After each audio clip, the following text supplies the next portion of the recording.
이별에는 늘 미련이 따라오죠. 더욱이 일방적인 이별 통보를 받았다면 그 미련은 더 커질 수밖에 없을 겁니다. 문제는 이런 상황에서 우리는 우리의 노력으로 상황을 바꿀 수 있을 거라는 생각조차 하지 못한다는 거예요. 그래서 감정적으로 행동하기도 하고 사주나 타로, 재회 부적 같은 운에 우리를 맡기기도 하죠. 그런데 당신에게 정말 소중한 사람이라면, 당신이 절대로 놓치고 싶지 않은 사람이라면 감정이나 운에 맡길 게 아니라 스스로를 위해서 움직여야 하지 않을까요?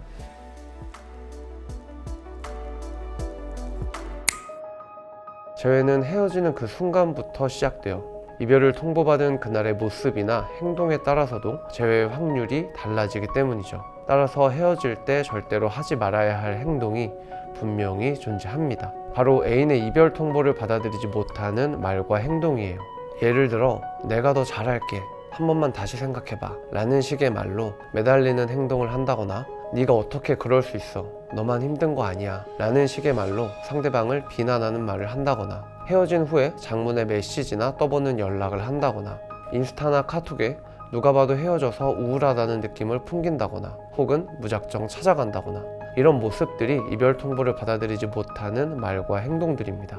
사람의 감정에는 단계가 있어요. 무관심을 기준으로 긍정적인 단계는 신경쓰임, 흥미, 호기심, 호감, 사랑 등으로 단계가 발전하고, 부정적인 단계는 귀찮음, 짜증남, 질림, 혐오 등으로 발전하죠.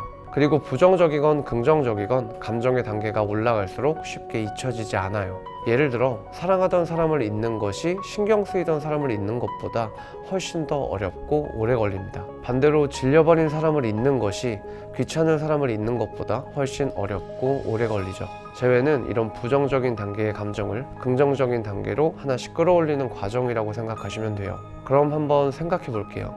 이별을 말하는 사람의 감정은 어디쯤일까요? 무관심과 귀찮음, 그 사이 어딘가입니다. 그래서 이별 통보를 받아들이고 오면 감정이 그 상태에 멈춰 있게 돼요. 그래서 재회가 비교적 쉽죠. 그런데 이별 통보를 받아들이지 못하는 행동을 하게 되면 부정적인 감정의 단계가 올라가게 되고, 그만큼 부정적인 감정도 쉽게 잊혀지지 않고 재회도 어려워지는 거예요. 그럼 이미 이런 행동을 한 상태라면 어떻게 해야 할까요? 일단 모든 걸 멈춰야 합니다. 그래야 상대방이 더 부정적인 감정 단계로 올라가는 걸 막을 수 있으니까요. 진심으로 재회를 원한다면 지금 당장 모든 걸 멈추셔야 합니다.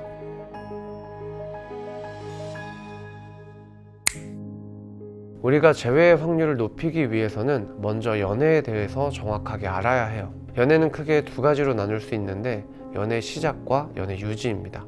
연애 시작은 다양한 이유가 있어요. 당신의 외모가 너무 뛰어나서일 수도 있고, 당신이 외적으로 보이는 사회적 가치가 높아서, 혹은 당신의 태도가 좋아서, 상대방과 당신의 관계에서 남들이 모르는 비밀이 생겨서일 수도 있습니다. 공통적으로 연애 시작에는 사랑이라는 감정이 존재해요. 사랑이 있어서 연애도 시작되는 거죠. 반면에 연애 유지는 좀 달라요.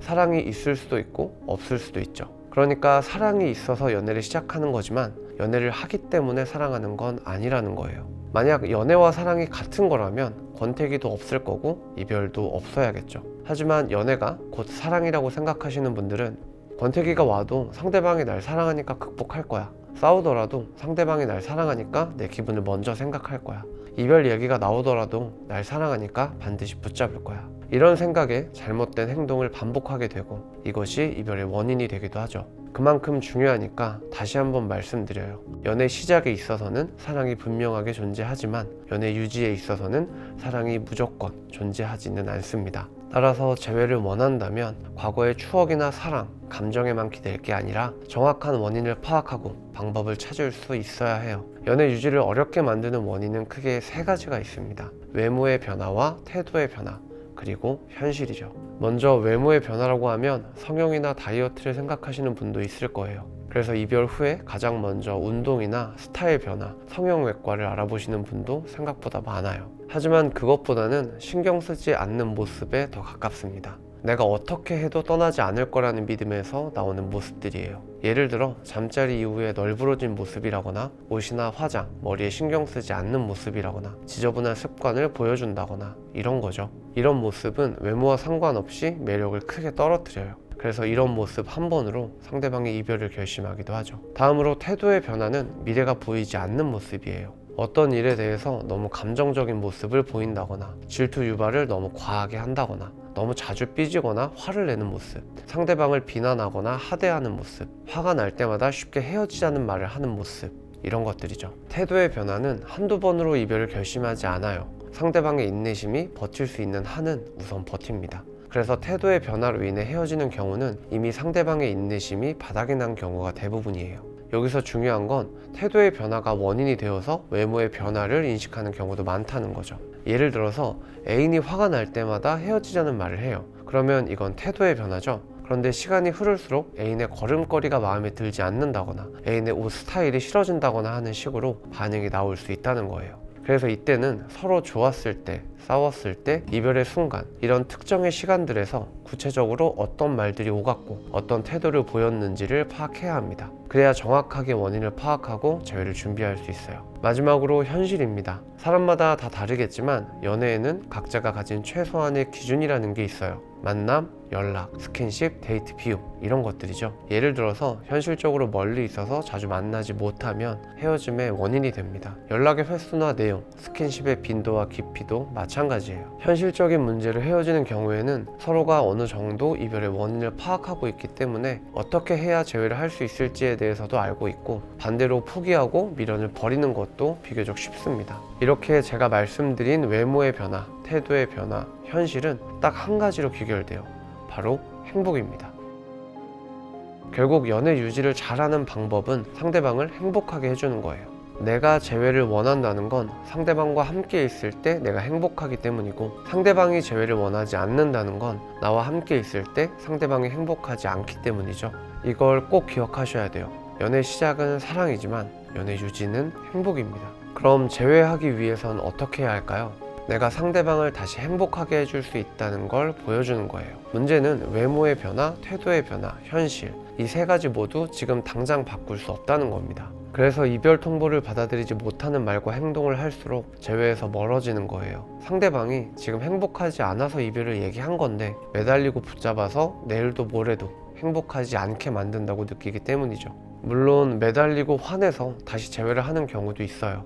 하지만 원인을 파악하고 해결한 게 아니기 때문에 상대방 입장에서는 조금 더 참아보는 거죠. 결국 헤어짐의 연장선상이 될 뿐인 거예요.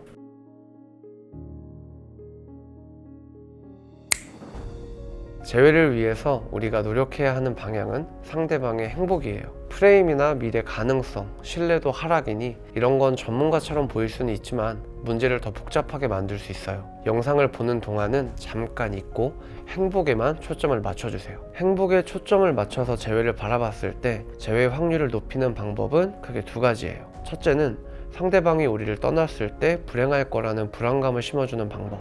둘째는 상대방이 우리를 만났을 때 행복할 거라는 기대감을 심어주는 방법이죠. 지금부터 이 두 가지를 이용해서 이별부터 재회까지의 과정을 말씀드릴게요. 먼저 헤어지자는 말을 듣는 순간에는 이별을 받아들이고 헤어짐의 이유를 물어보고 죄책감을 심어주는 거예요. 상대방 입장에서 생각해 볼게요. 상대방은 당신을 만나면서 여러 가지 일들이 있었고 지금 당장은 행복하지 않다고 느끼고 있어요. 그리고 그 일들을 생각해보면 헤어지자는 말을 했을 때 당신이 어떻게 나올지도 예상이 되죠.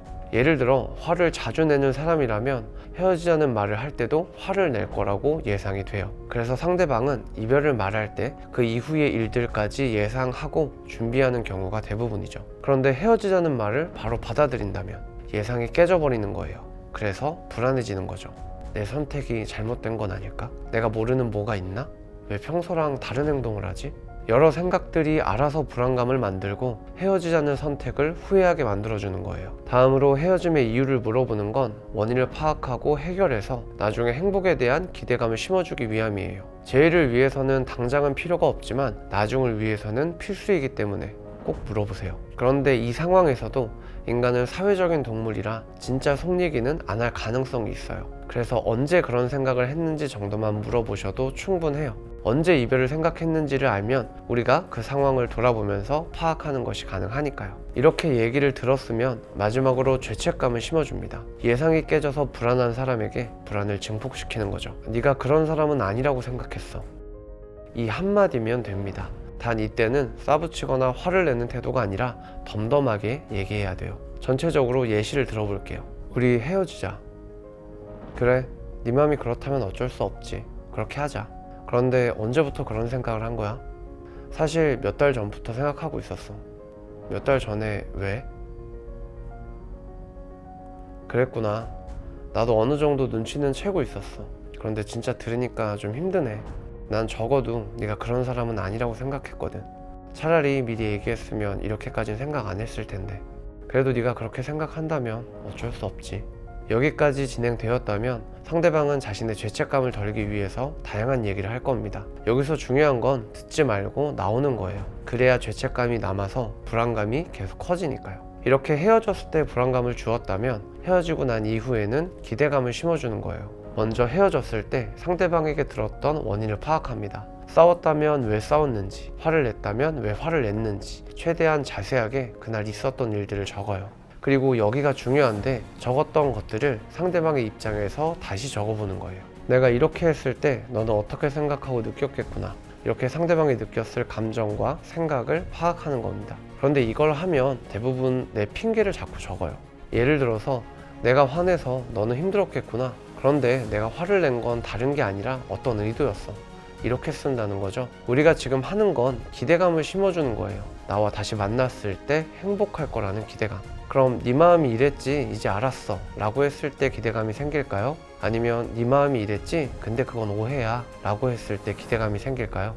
내 핑계는 제외에 아무런 도움도 되지 못해요. 여기서 해야 하는 건 상대방을 설득시키는 게 아니라 상대방의 감정을 알아주는 겁니다. 이걸 이별의 원인이 되었던 상황, 이별을 말한 상황, 이 두 개는 꼭 하고 내가 미안했던 상황이 있으면 추가로 해보세요. 한 번에 완성하려고 하지 말고 시간을 충분히 들여서 계속 고쳐 쓰세요. 그래서 편지로 만들어 놓으세요. 이 편지는 나중에 분명히 도움이 될 거예요. 그와 동시에 우리는 사람들을 만날 거예요. 다른 이성을 만나라는 게 아닙니다. 지금 다른 이성을 만나봤자 애인이랑 비교하고 집중 못해요. 그런데 새로운 사람들을 만나면 상황이 달라져요. 새로운 사람들을 만나는 순간에 집중하게 되고 그만큼 외롭고 힘들었던 시간이 줄어들게 되는 거죠. 그래서 사람들을 만나는 것 자체로도 자존감이 올라가게 되고 거기서 추억이 생길 때마다 사진을 찍어서 올려두면 그걸 보는 애인은 우리가 행복하게 지내고 있다는 걸 간접적으로 알게 되는 거예요. 그럼 상대방 입장에서 생각해 볼게요. 행복하지 않아서 헤어짐을 얘기했는데 예상과 달라서 불안해져요. 이런 생각으로 시간을 보내고 있는데 잘 지내는 것처럼 보이는 당신이 보여요. 질투도 나고 걱정도 되고 이미 날 잊었나? 다른 사람을 만나고 있는 건 아닌가? 불안하기도 하죠. 상대방은 당신과 떨어져 혼자 있는 게 더 불행하다고 느끼기 시작해요. 그래서 이 타이밍에 연락해서 만나고 자존감 높은 모습을 보여주면 당신과의 행복한 미래를 기대하게 되는 거죠. 이렇게 진행되는 게 뒤탈 없는 가장 완벽한 재회 방법입니다. 그리고 편지는 이 과정에서 상대방이 확신을 가지지 못할 때 보여주는 것이 최적의 타이밍이에요. 오늘 영상은 재회에 관해서 좀 깊게 다루다 보니 좀 길어지기도 하고 내용도 단순하진 않은데요. 그만큼 여기까지 보고 계신 분이 얼마나 계실까 하는 생각도 들어요. 하지만 영상을 끝까지 보셨다는 건 정말 진심으로 노력해서 상황을 바꾸고 싶다는 의지와 각오가 있다는 거죠. 그런 분들이라면 지금처럼 힘든 순간도 잘 헤쳐나갈 수 있을 거라고 믿어요. 영상에 나온 내용을 내 상황에 대입해서 바라보면 좀 더 마음의 여유도 생기고 불안감을 없애는 데도 도움이 될 거예요. 제가 블로그로 개인 상담도 하고 있으니까요. 도움이 필요하면 아래 주소로 이메일을 보내거나 상담을 신청해 주세요. 지금까지 라이프 코치 키프로스였습니다.